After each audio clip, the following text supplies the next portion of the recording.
I'm Jackie Leopold, the Associate Director of Hamptons Doc Fest. And I'm just thrilled to welcome both of you back, especially after our screening at the Doc Fest, which was totally sold out. So it's really a pleasure we basically have virtually a sold out screening here too. So it's really wonderful. I'm going to ask a few questions. I think the audience probably has most of them, but I'm just kind of curious what the origin of this film is and how you two came to work together. Maybe Mark, you want to start with that? I shouldn't really start because Patrick was on the project long before I was. So maybe if we tell the story chronologically, Patrick should definitely start how he was inspired by whales and got involved in them in their lives. Sure. Yeah. Well, so I've been going to Dominica for 11 or 12 years and getting to know these whale families. And then I was working with a mutual friend of Mark and mine on a film project, and we met Dolores originally back then in 2019, and made a film. It's a TV series on Discovery Channel called Chasing Ocean Giants.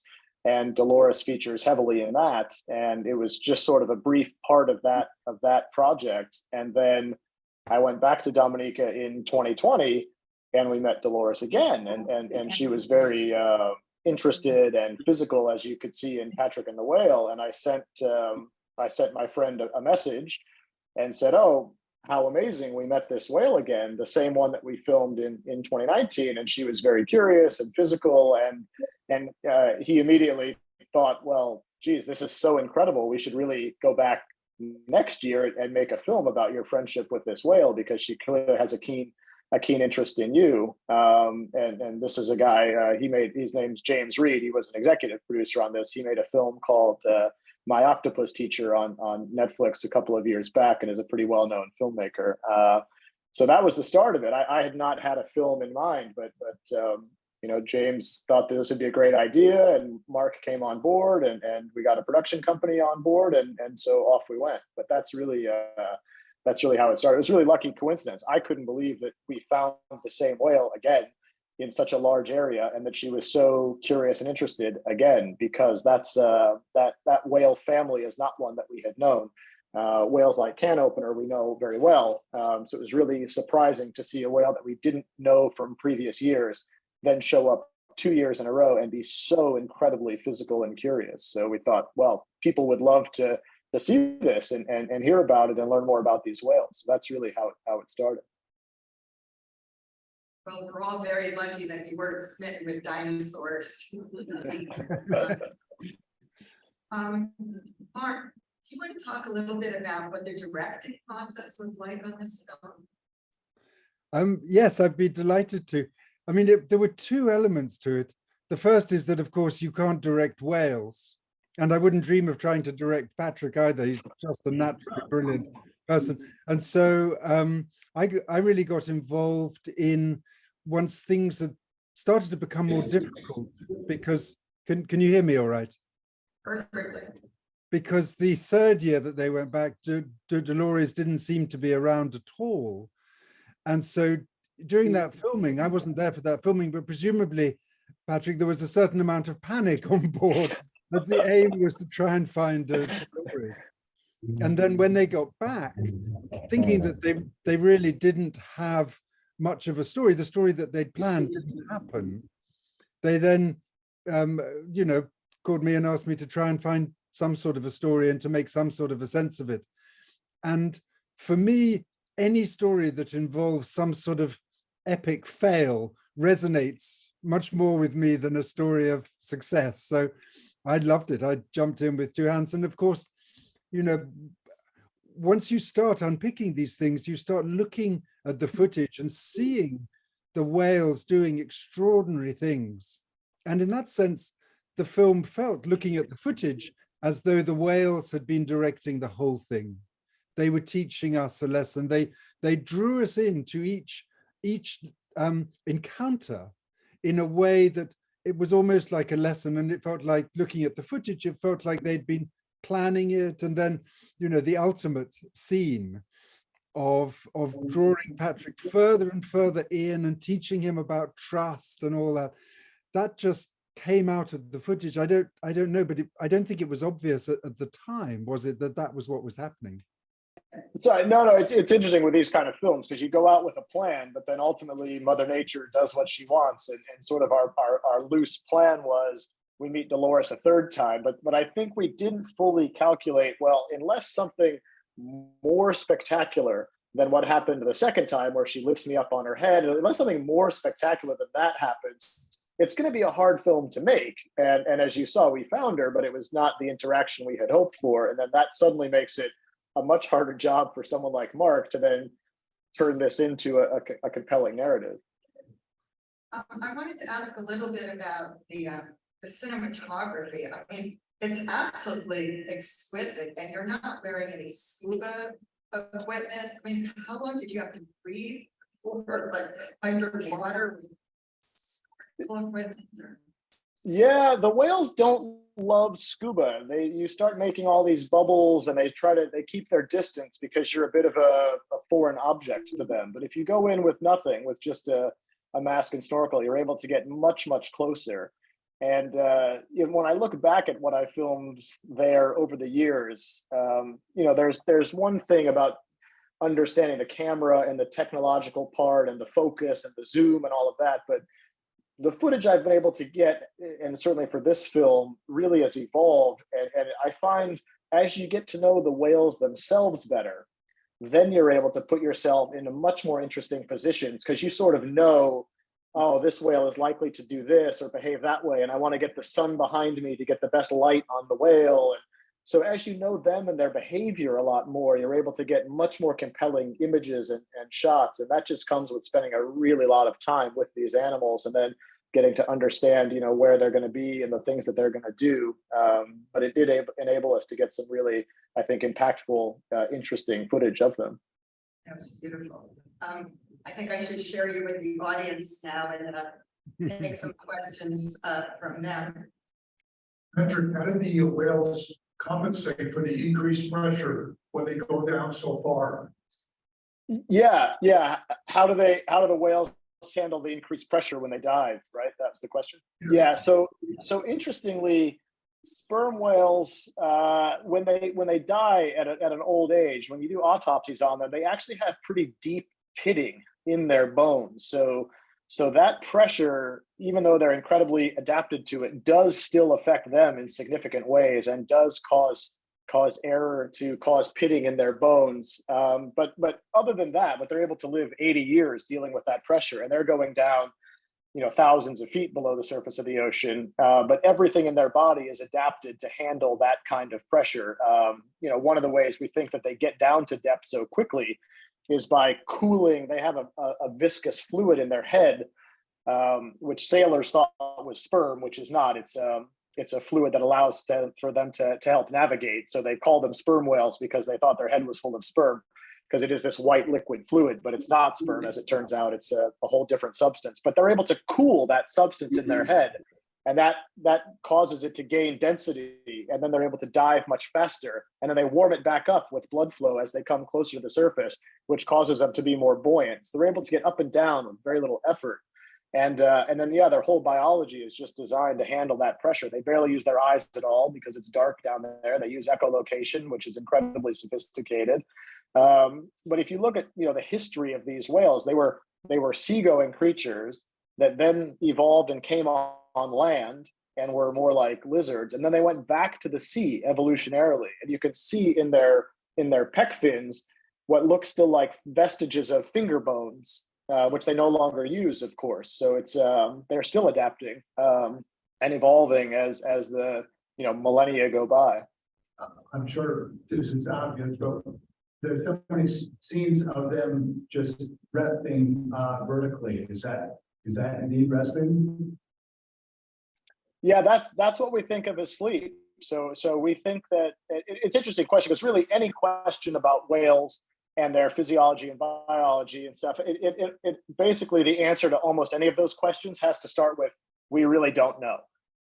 because it's incredible how much we don't know about these animals. We think that what they are doing in that vertical position is some kind of regenerative rest and sleeping, because they close their eyes, they appear not to work. But we cannot answer things like, how often do they do that?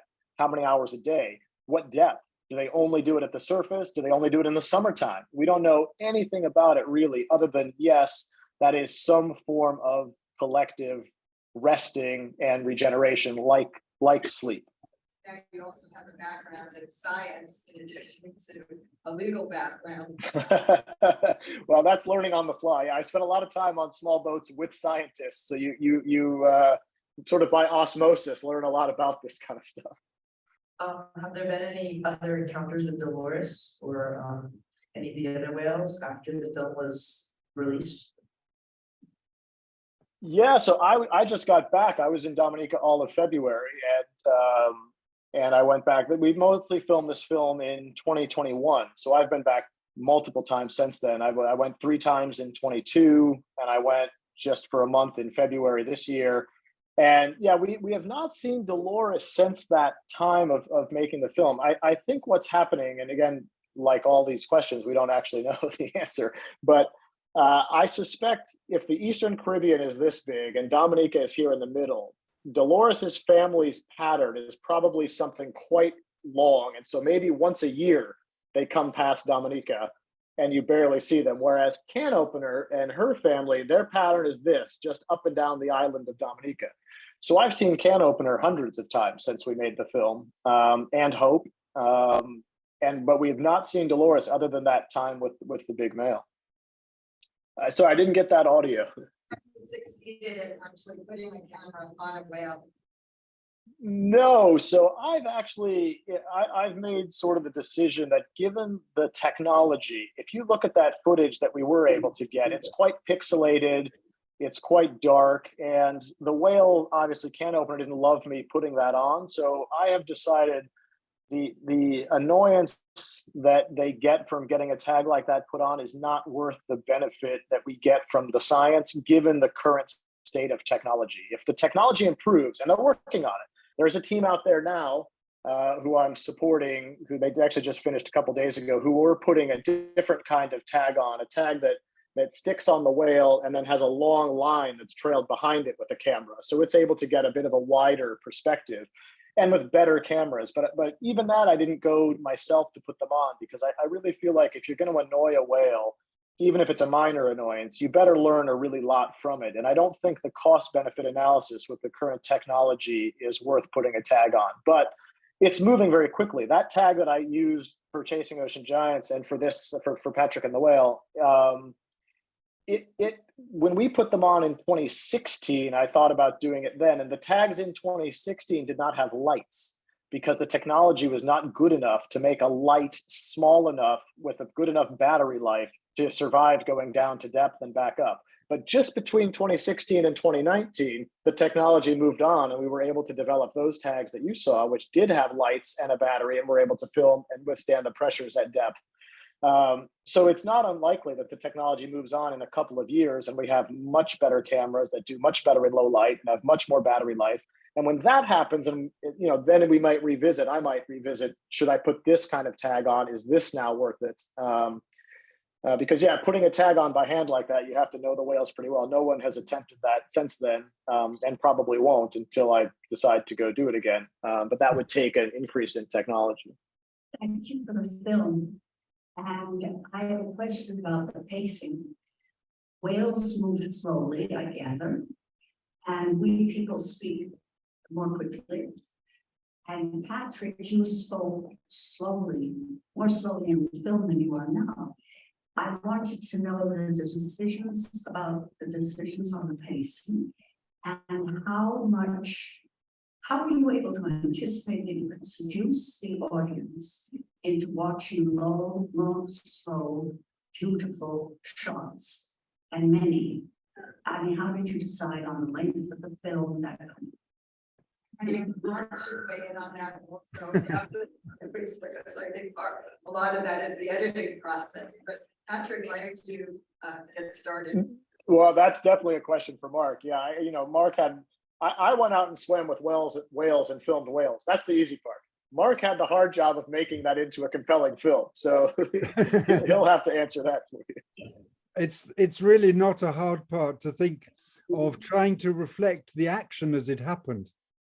And the hard part was actually not the length of shots and things like that. It was trying to work out which whale was which and what they were doing and what all their relationships were.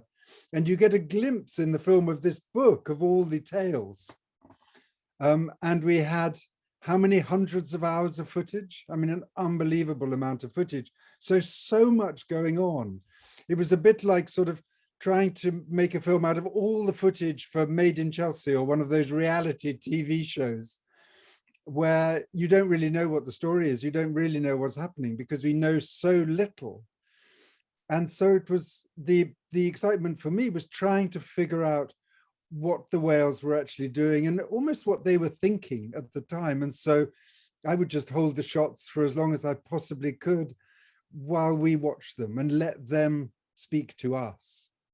And that seemed the easy part. It was trying to figure out who was who and what they might be thinking without imposing my own hopes on them too much. What are you working on now? What are you working on next? We know what Patrick is doing. Elephants to a certain extent and tigers, but actually I would love to be able to take Patrick and the Whale into an IMAX format and try and make, which would be a 40-minute format, but it's obviously on a much bigger screen, and it means that a lot of school children and stuff can come in, and school groups and things, and it would be a wonderful thing to be able to get it into IMAX cinemas. And the footage, I think, is good enough. Yeah, because most of us are used to seeing nature films on TV, so even seeing it projected is quite a privilege. We'll take one more question. Just a real quick question. Towards the end, the filming was so spectacular. It almost looked as if it were, phony. Like you did something unique. Was there a special trick that you were doing with that filming when you were upside down, Patrick? It looked as if the whale were outside, but it was really underneath. How did you do that? Yeah, well, that again goes a lot to Mark's talent in the edit. So that was his idea to flip that shot. But the nice thing about filming for this show versus I've done a fair bit of film work for pure nature documentaries, Blue Planet 2, Planet Earth, these kind of shows, and that has a very strict format and style. And you would never dare flip the camera upside down and lay on your back in the water and film upside down, because you would just get if that footage went back to the editor of Blue Planet 3, you would get absolutely shoot out and never sent on another film shoot again. But with this film, it was much more about how do you feel in the moment and what emotion strikes you. Do you want to do a free dive and film under the whale and slowly come up? Do you want to roll around upside down and try some different techniques and different things with the camera? Because this isn't a traditional natural history documentary, I was able to take those risks and try those things. And then, Mark obviously got that footage back and had hours and hours to go through, and then made some really good and creative decisions on how to use that and get some of those different angles, different shots, different style into the film. So yeah, but certainly that last scene is all a credit to Mark's ingenuity. It's so not. It's thanks. It's Dolores doing that revolving first time round. You revolved and then she revolved, and you were doing that a lot. And in a lot of the footage, you could see that the camera would quite often be the other way up. So it was entirely down to you, but also down to Dolores and Can Opener and Hope and all the others. They completely got it. They thought, okay, well, if we as Wales are directing this film, we're going to make jolly sure there's some good upside down shots. Anything either would want to add or? Jackie, there's a question. One last question. First of all, I just wanted to thank you so much for your commitment, Patrick, to these whales. So I was hoping as a last takeaway, you could share with us things that we can do to help protect the whales. Sure. Well, there's certainly some good organizations doing very good work. There's I'm a part of this project SETI that's working now in Dominica to decode the sperm whale language. They've got a good budget, but they are they're always looking for more interested people to follow their work and like their page. And then there's also there's a charity, Blue Ocean Trust, that has a website. It's a fairly basic website, but they recently donated $10,000 or $12,000 and are working on a project in Dominica to put some whale-safe fish aggregation devices in. Whales get entangled in fishing gear, and there's a safer way to fish that doesn't result in whale entanglement. So Blue Ocean Trust has been really good at figuring that out, and I spent a lot of hours working with them on what we can do to put in whale-safe fish aggregation devices. And yeah, you know, there's all the normal stuff for the environment, right? We're eating too much meat, we're eating too much fish, we're not fishing in sustainable ways, we're using fishing gear that gets whales entangled. So all of the other things that are generally good for the environment are also really, really good for whales as well. Well, we're just capping up at 3 days of all in for the aquifer and protecting our groundwater and the environment, all of the living creatures that are in our water. So this is a perfect coda to that success. And I want to thank you so much. It was really a privilege to have you two back again and to be screening Patrick and Whale. Oh, thanks for having us. Thank you so much.